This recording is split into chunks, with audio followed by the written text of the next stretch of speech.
हिंदुस्तानी अवाम मोर्चा के दिल्ली के deputy speaker hall constitution club of India में राष्ट्रीय कार्यकारिणी की बैठक हुई, जिसमें बिहार सरकार के पूर्व मुख्यमंत्री जितिन राम मांझी भी पहुंचे और सभी कार्यकर्ताओं को संबोधित किया गया। साथ ही साथ दिल्ली एमसीडी में अपनी पार्टी प्रत्याशी उतारने की बात की गई। हम राजनीति रूप में आज भी भंगा है, हर तरह से ठीक है, लेकिन बड़े कुछ लोग होते हैं, 10% के लोग होते हैं, पैसा होता है उनके पास बौद्धिक क्षमता है, वो हमको हर तरह से दबाव डालते हैं। जहाँ हमारा मतदाता सूची मतदान केंद्र बनना चाहिए वहाँ नहीं बनने देता। कार्यकारिणी की बैठक आज संपन्न हुई।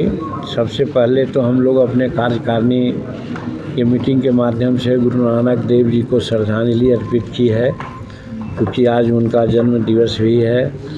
और उसके बाद कार्यकारिणी की बैठक किसी भी पार्टी का नीति निर्णायक बैठक हुआ करती है, और नीति जो पहले से रहती है उसका रिव्यू किया जाता है कि कहाँ तक हम लोग इम्प्लीमेंट किया, और नई नीति बनाने की ज़रूरत होती है उस पर विचार किया जाता है। तो आज हम लोगों ने यहाँ पर 2-4 बिंदुओं पर विशेष चर्चा की है।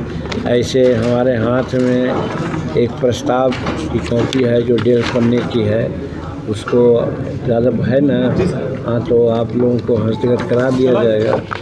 लेकिन मुख्यतः बात इसमें ये आती है कि आरक्षण जो है आज शेड्यूल कास्ट शेड्यूल ट्राइब्स के लिए, वो आरक्षण जितना हमारी जनसंख्या है उसके आलोक में नहीं मिल रही है। तो पहला मांग हम लोगों का यही है कि जातीय जनगणना करा करके और हमारे जनसंख्या के आलोक में आप हमारा आरक्षण आप दीजिए, ये हम लोग अपना मांग किया है। और इस आरक्षण में कई एक प्रकार की बात आई है। एक तो है कि हमको जनसंख्या के आलोक में आप आरक्षण दीजिए, और दूसरी बात है कि सुप्रीम कोर्ट ने जो इकोनॉमिकली बैकवर्ड समाज के लोग हैं उनको जो सरकार ने 10% आरक्षण दिया था, उस चीज़ को भी हम लोग स्वागत किया है।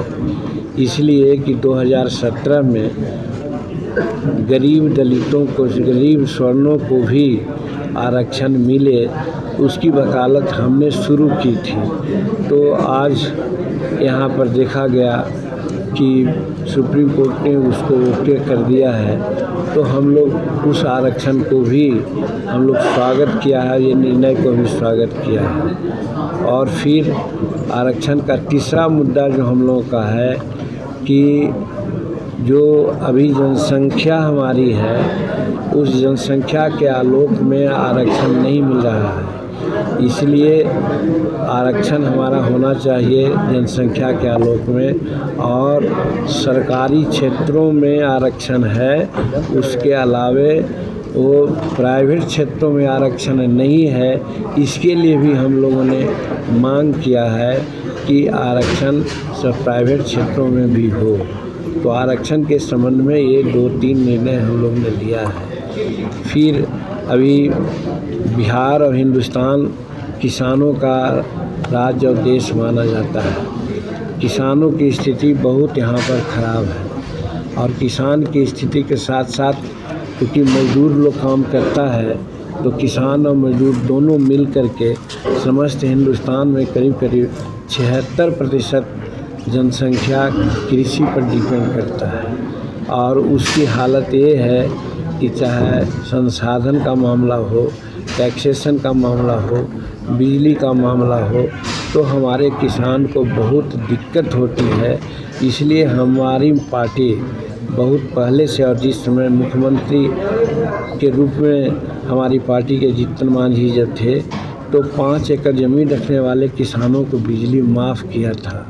आज पुनः हम लोग दोहराते हैं, हम लोग गठबंधन में हैं तो भी अपने गठबंधन से कहना चाहते हैं कि 5 एकड़ नहीं 10 एकड़ ज़मीन रखने वाले किसानों को बिजली बिल आप माफ़ कर दीजिए, ताकि हमारे किसान अच्छा पैदावार कम खर्च में पैदावार कर सकें और मज़दूर को अच्छी मज़दूरी दे सकें, जिससे कि मज़दूरों का पलायन जो हो रहा है वो न हो।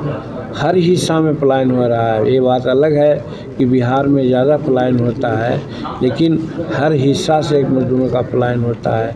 जबकि खेती सबसे बड़ा क्या कहते हैं उसको रोज़गार देने का बहुत बड़ा संसाधन है। इसीलिए उसकी उन्नति हो, उसको ठीक ढंग से कम खर्च लगे, ऐसा उत्पादन हो खेती में। इसके लिए भी हम लोग सरकार से मांग किया है और इसके लिए भी हम लोग प्रस्ताव दिया है। फिर उसके बाद हम लोग ये कहना चाहते हैं कि भारतीय राजनीति में एक घटना घटी थी 1932 में। 1932 में पूना पैक्ट का प्रस्ताव आया था। पूना पैक्ट के प्रस्ताव में था कि शेड्यूल कास्ट के लिए चुनाव में सेपरेट इलेक्टोरल होना चाहिए, दोहरी नागरिकता होनी चाहिए। वो प्रस्ताव को एक कह करके टर्न डाउन कर दिया गया और ज़बरदस्ती कहा जाए और डॉक्टर अंबेडकर से दस्तखत करा लिया गया कि इससे भेदभाव जाति उन्माद बढ़ेगा। तो लोग मान गए, हालांकि कि अंबेडकर साहब ने कहा है कि जब पूना पैक्ट हम दस्तखत कर रहे थे तो मेरे आँख से आंसू आ रहा था। उनका आंसू आने का ख़ास कारण यही था कि वो जान रहे थे कि सेपरेट इलेक्टोरल नहीं होगा तो हमारे शेड्यूल कास्ट के लोग, हमारे रिजर्व तबके के लोग आगे आने वाली स्थिति में उनका विकास नहीं होगा। आज हम देख रहे हैं कि जो शेड्यूल कास्ट, शेड्यूल ट्राइब, जाति पिछड़ा लोगों का विकास नहीं हो पा रहा है, इसलिए कि राजनीति में किसी न किसी रूप में उनके प्रति बहुत तरह की बातें होती है जिससे वो डर जाते हैं या स्वच्छ राजनीति नहीं कर पाते और डर के में राजनीति करते हैं और अपने प्रतिनिधि को चुन नहीं पाते हैं। इसलिए हम लोगों ने मांग किया है कि सेपरेट इलेक्टोरल जो शेड्यूल कास्ट, शेड्यूल ट्राइब्स के लिए पूना पैक्ट में प्रस्ताव दिया गया था वो हो, तब हमारा विकास हो सकता है। आज के पल में हम लोग वो भी यही निर्णय लिया है यहाँ पर। और शिक्षा के बारे में तो आपको कहा ही, मतलब सुरक्षित होनी चाहिए, ये कोई कम इम्पोर्टेंट मुद्दा है का। हम उस मुद्दा को उठाए हैं और हम कहते हैं हज़ारों नहीं लाखों मजदूर यहाँ पर जो आकाश तले सोते हैं, चाहे चौराहे पर सोते हैं, उनका काम का कोई ठीक नहीं कि कल मिलेगा काम कि नहीं, खाएंगे कि नहीं खाएंगे। आखिर उसको दिल्ली सरकार हो या भारत की सरकार हो क्यों नहीं देखती है, उनके लिए कोई संस्था क्यों नहीं बनाती है, रहने के लिए कहीं क्यों नहीं जगह देती है, काम क्यों नहीं सुरक्षित करती है। तो अगर एक जगह मिल जाए, एक ऐसा हिसाब कि जहाँ से वो अपना काम करने के लिए जाए, आवे, वहाँ रहे, तो ये व्यवस्था पर हमने आज चिंता व्यक्त की है अपनी मीटिंग में। ये कोई कम इम्पोर्टेंट काम है तो गरीबों का मामला है, उसको आप लोग नहीं करना चाहिए। ये भी गरीब का मसला है। और कर्पूरी ठाकुर जी को भारत रत्न की उपाधि दी जाए, इसके लिए प्रस्ताव भेज दिया है। केंद्र सरकार आज साल भर हो गया, ये दोनों को भारत रत्न की उपाधि नहीं दी है। तो आज हम लोग ने मांग किया है अपनी मीटिंग में कि दशरथ को और कर्पूरी ठाकुर जी को, और साथ साथ बिहार के निर्माता कहिए, बिहार का आज जो भी स्थिति है उसका निर्माण करने वाला डॉक्टर प्रथम मुख्यमंत्री बिहार के डॉक्टर श्री कृष्ण थे, उनको भी भारत रत्न की अवार्ड मिले। ये आज हम लोगों की मांग है। ये प्रदेश अध्यक्ष को कि आप तैयारी कीजिए, चुनाव हम लोग लड़ेंगे।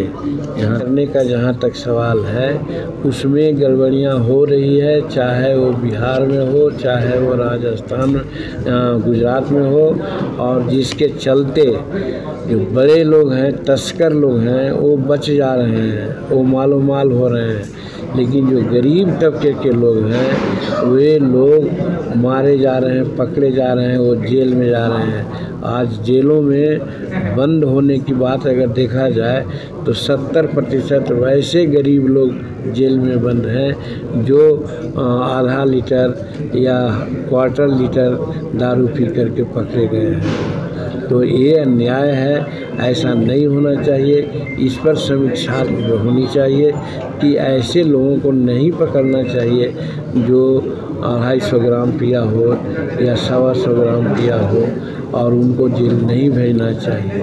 ऐसे सरकार समीक्षा करके बनाई है, लेकिन